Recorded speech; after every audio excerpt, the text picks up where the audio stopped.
Assalamualaikum warahmatullahi wabarakatuh. Bismillahirrahmanirrahim. Alhamdulillahi rabbil alamin. Alladzi arsala rasulahu bil huda wa dinil haqqi liyudhhirahu 'ala ad-dini kullih. Allahumma salli ala Sayyidina Muhammadin wa ala alihi wa sahbihi ajmain. Pemirsa yang budiman dan dirahmati oleh Allah, puasa Ramadan adalah aktivitas rutin kita yang hadir setiap tahun, di mana waktu Ramadan adalah waktu kita untuk menahan lapar, haus, maupun hal-hal yang membatalkan puasa, mulai dari terbitnya fajar shadiq hingga tenggelamnya matahari. Namun, pemirsa sekalian, ada sesuatu hal yang sering kali terlewat dari apa yang terjadi di bulan Ramadan. Pemirsa budiman yang dirahmati Allah, pada bulan Ramadan terdapat satu tanggal yang spesial, yakni tanggal 17 Ramadan, di mana saat itu Rasulullah menerima wahyu yang pertama dan dimulai dengan kata Iqra. Pemirsa yang budiman, kenapa Iqra? Kenapa bukan tentang kewajiban mendirikan sholat, kewajiban melaksanakan puasa Ramadan, kewajiban melaksanakan zakat, haji, bahkan tidak pula tuntunan tentang mengesahkan Allah Subhanahu wa taala. 17 Ramadan Allah menurunkan wahyu yang pertama. A'udzubillahi minasyaitonirrajim. Bismillahirrahmanirrahim. Iqra bismi rabbikal ladzi khalaq. Khalaqal insana min 'alaq. Iqra wa rabbukal akram. Alladzi 'allama bil qalam. 'Allamal insana ma lam ya'lam. Pemirsa yang budiman dan dirahmati Allah, menurut penafsiran Profesor Dr. Quraisy Shihab, bahwa ayat atau wahyu yang pertama kali turun kepada Nabi Muhammad menjelaskan tentang banyak hal. Beliau berpendapat bahwa sebagai umat Islam, kita harus banyak membaca, harus banyak menulis, dan juga melakukan alam, yakni belajar dan mengajar. Jadi kita bisa melihat ada 3 hal yang berkaitan tentang ilmu pengetahuan dalam wahyu yang pertama. Yang pertama adalah Iqra. Iqra atau perintah bacalah kepada Nabi Muhammad merupakan suatu isyarat tentang kewajiban kita sebagai umat Islam. Bacalah, dan membaca itu bukanlah sesuatu yang bersifat hanya tekstual, berupa aksara dan sebagainya.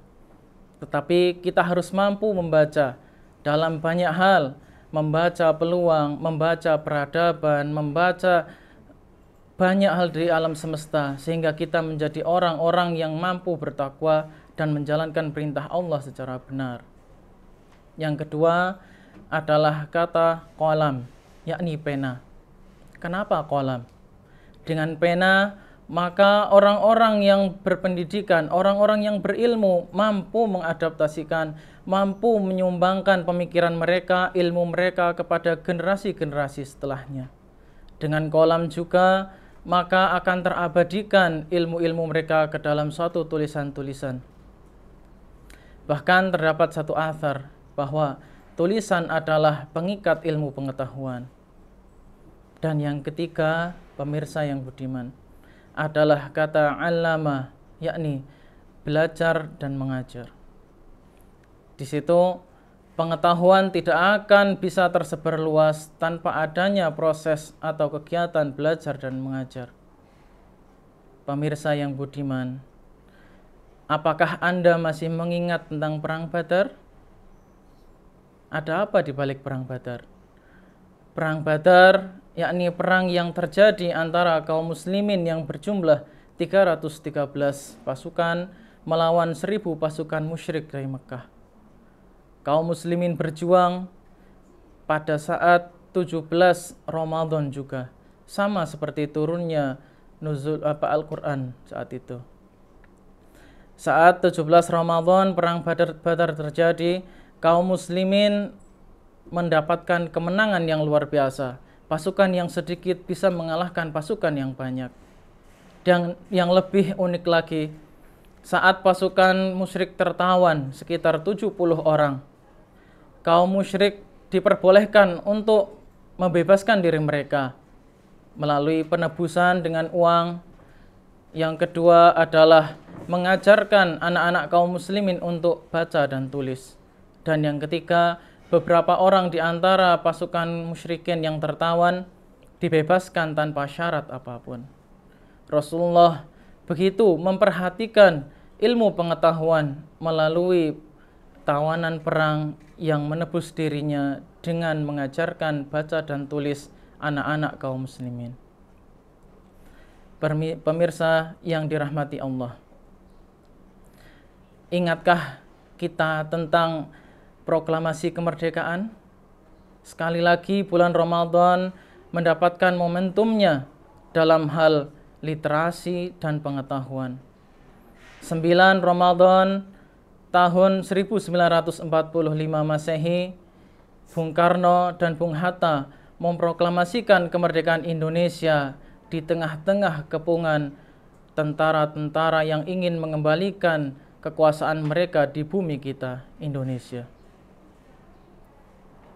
Sahabat-sahabat semua, para pemirsa yang budiman, apakah Anda Muslim? Jika iya, dengarkanlah hadis ini. Rasulullah pernah bersabda, "Thalabul ilmi fardhatun ala kulli muslimin." Bahwa menuntut ilmu itu adalah kewajiban bagi setiap muslim. Jika Anda muslim, maka tempuhlah ilmu, tuntutlah ilmu sekuat yang Anda mampu. Insya Allah Anda akan menjadi seorang muslim yang lebih baik, dan lebih baik lagi. Bahkan Allah juga berfirman dalam surah Al-Mujadalah bahwa Allah akan meninggikan derajat orang-orang yang berilmu dan beriman di antara kalian. Mudah-mudahan kultum yang singkat ini bermanfaat untuk kita semua, untuk urusan kita di dunia dan akhirat.